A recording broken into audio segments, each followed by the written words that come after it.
This is the tutorial Timing 01. We're going to go over keyframe interpolation and text. Easing in your animation refers to speeding up or slowing down of the changes between the keyframes. The easy ease keyframes in After Effects are like trains in a railway station. You easy ease out of the station to leave, so you start out slowly and then speed up.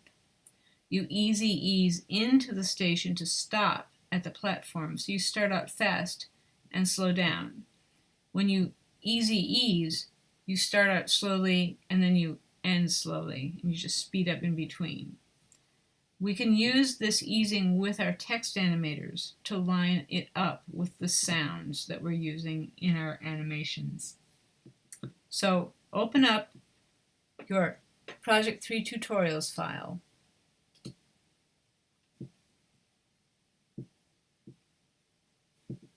Start a new comp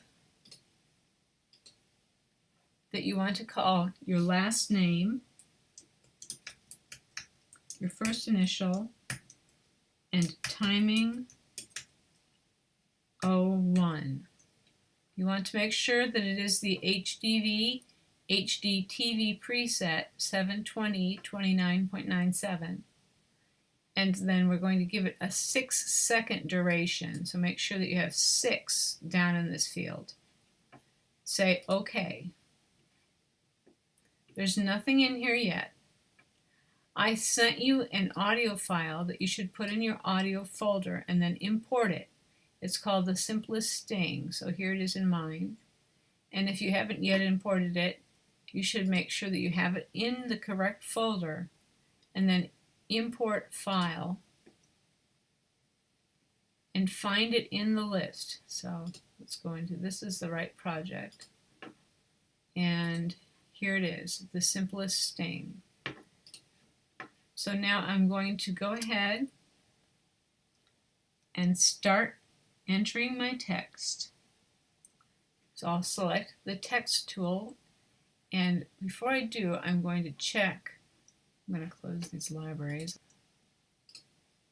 I'm going to check my character palette. So if it's not open, you look into your character under Window.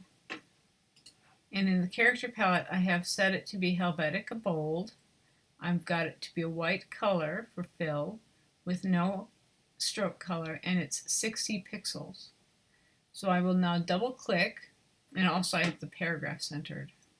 I will double click on the T, and I will type the words a sentence, a sentence with 5 words. Once you finish typing, you can select your selection tool again. Select it from the title bar, because if you try to select it with a shortcut, you may type a V at the end of your sentence. And now I'm going to go to File, and I'm going to save, so that it's saved. So here's my sentence with 5 words, and I want to make this move. I want to synchronize it with my sound file. So I'm going to drag my sound file down underneath the sentence with 5 words, and I will press the lowercase l twice, 1, 2, so that you can show the waveform. I'm going to move the waveform up so it lines up with 15 frames. So this is 15 frames here on the display, or you can just look at the ruler and you want to drag it so that it will be there, because we're going to make the sentence with 5 words fall down 1 word at a time, and we want it to have a little room at the beginning to start moving. Now I'm going to save again. I'm going to select the text layer, and I'm going to add a text animator for position. I'm going to come down to the range selector and open that up, and I'm going to go down to Advanced. I'm going to open up Advanced, and I want to make sure that I'm going to have each word separately instead of the characters falling down. So I'm going to change to based on words, and it's important to change it to words first. Then I'm going to change to, instead of percentage, I'm going to change to index. That means it's going to count each word. And you'll see that the end word is the 5th word, so that's good. If you changed it from percentage to index before you changed it to based on words, it would count the letters in the words, and it would use that as the last number, but it would still be using the number of the word when it moved it, so it would be very confusing. So you want to make sure that you have it selected correctly, and if it does end up with the wrong number here, you want to count the number of words and type it in. One way or the other, you want to make sure that you have these things set up correctly.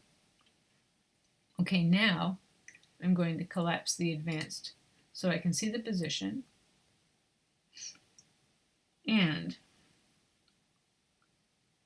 I'm going to drag the Y value until the sentence is above the stage, and it will be roughly in the Y value, which is the second value, it will be roughly at -380. So I'm going to type that in because you could do that too, or you could drag it one way or the other, whichever works best for you. So now it's above the stage, and I'm going to change this to 50% so you can see there it is above the stage. I'm going to Command S.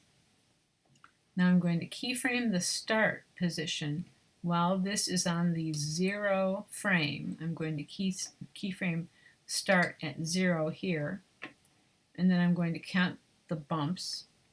1, 2, 3, 4, 5 in the waveform. So when I get to the 5th one, where it's the loudest, right at the beginning there, I'm going to change the start number to 5 so that all the words are down. And I'm going to Command S, and then I'm going to press the space bar to play that.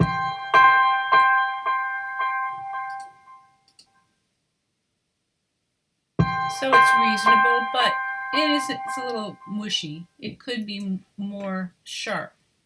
And so now we're going to actually add a keyframe for each word as it lands at the place where the music will peak.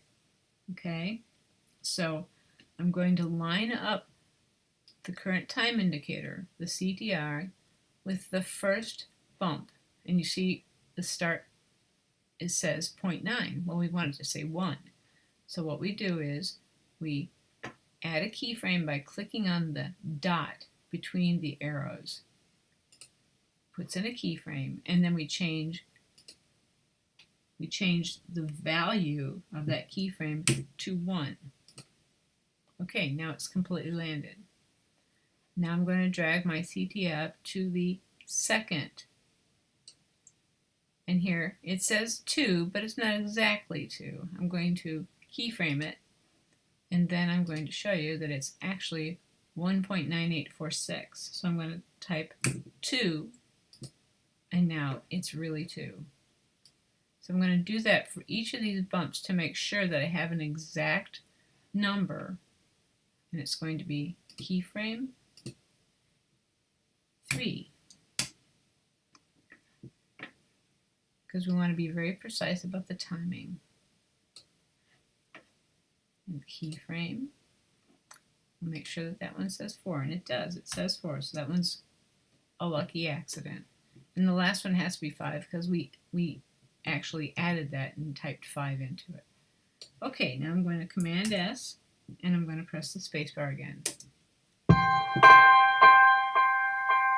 Much more convincing. It sounds like it really is linked to the sound. It's linked to the movement. Okay, I'm going to stop it by pressing the spacebar. I'm going to add just a little keyframe interpolation, just a little bit. We're going to have the first keyframe where nothing has happened yet. This one, I'm going to go to Keyframe Assistant, and I'm going to Easy Ease Out, because this is like the train leaving the station. Okay, and you see it changes the shape of the keyframe. Now I'm going to select all these keyframes that are in between, the beginning and the end keyframe. And I'm going to assign easy ease. So they're shaped like hourglasses. And now I'm going to select the last keyframe, and this one I'm going to easy ease in. I'm going to Command S to make sure that that's saved. I'm going to drag this down so we can see more at one time, and I'm going to press the spacebar to play it. See, it's much more convincing now. You have a sense that there's a connection between the movement and the sound.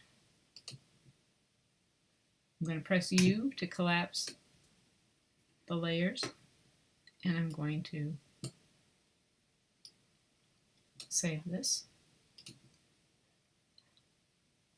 And it is saved. I'll just go ahead and save it over itself just to make sure. Okay, so that is timing 1.